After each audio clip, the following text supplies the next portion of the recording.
Hello everyone and welcome to the season 2025-2026 overview.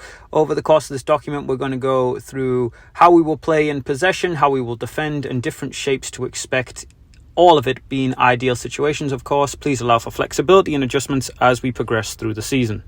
Okay, let's talk about how we will play in possession and some ground rules that go with it. At any point in this video that you need to pause it, please do so you can read the notes thoroughly.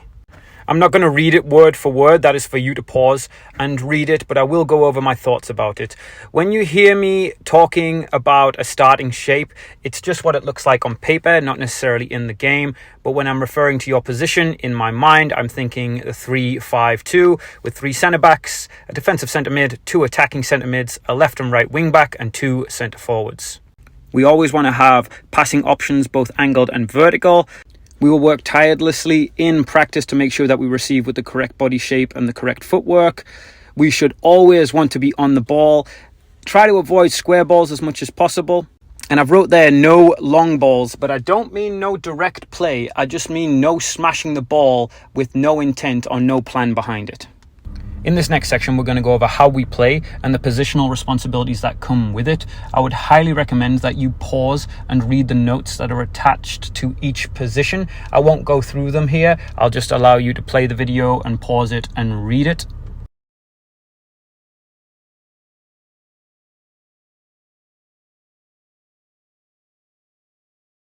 In this next section, we're going to talk about how we play in possession and the different phases of play and the shape that will go with it.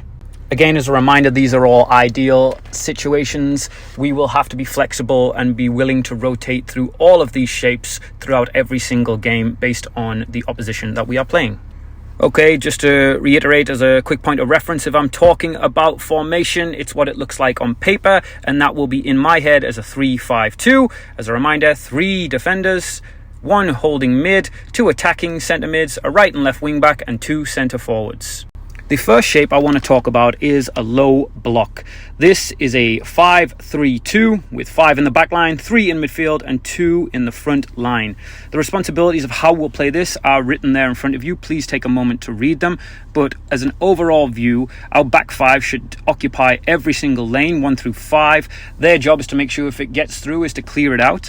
Our midfield 3 should be the most aggressive players on the field here, and trying to win the ball back as effectively as they can without giving up space. And our front 2 should be pressing left to right on a horseshoe shape, trying to force our opponents out wide.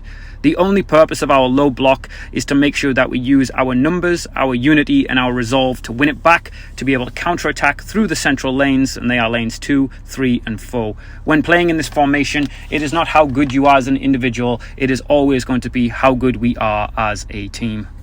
The next shape we're going to talk about is if we're in a high press, which will be a 4-2-4, playing a box in our back 4 of the left and right centre back, the centre back, and the defensive centre mid.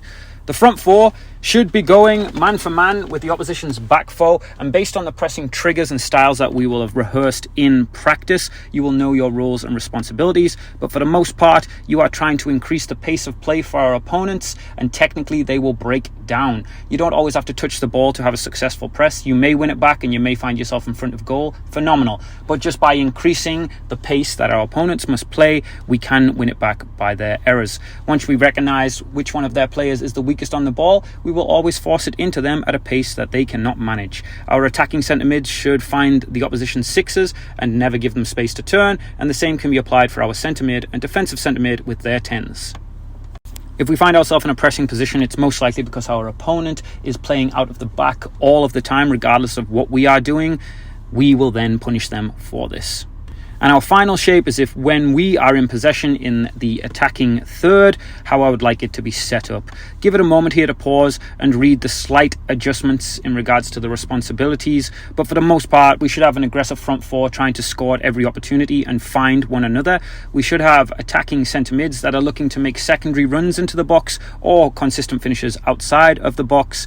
And then our left centre back, right centre back, and defensive centre mid should be looking to constantly feed the 6 players ahead of them so that we can overwhelm and suffocate our opponents with the volume of balls, through balls and shots that we are taking.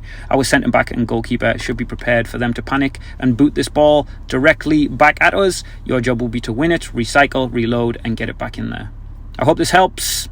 I understand that it's a lot and you may want to watch this multiple times and pause it at the points that are most appropriate to you, but we will go over all of this in practice over the course of the season. Thank you.